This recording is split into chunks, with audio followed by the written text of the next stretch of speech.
Ja, Maroš, beriem si teba, Vilma, za svoju manželku a sľubujem pred všemohúcim Bohom, že ti budem verným manželom a že ťa nikdy neopustím ani v šťastí, ani v nešťastí, ani v zdraví, ani v chorobe a že ťa budem milovať a ctiť po všetky dni svojho života.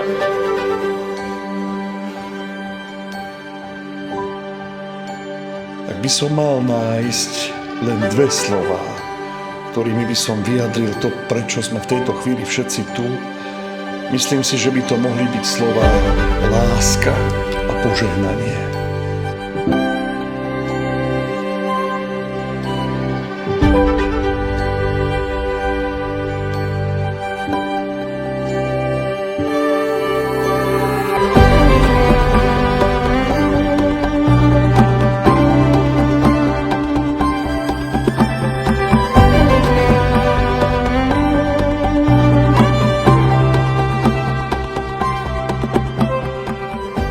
Ktorý spojil prvých ľudí v raji, nech Kristovi upevní a požehná tento váš sľub, ktorý ste vyjadrili pred cirkvou.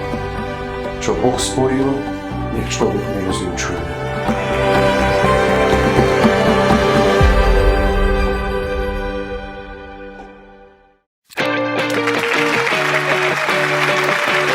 Vítka bola anielik celých 9 hodín vo svojom narodení.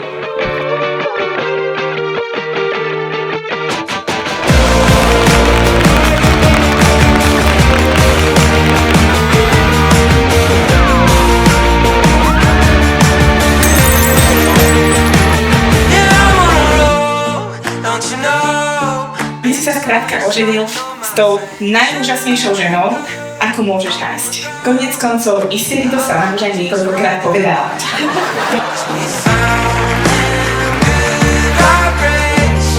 Keď mám byť v živote na niečo naozaj hrdá, sú to práve moje deti.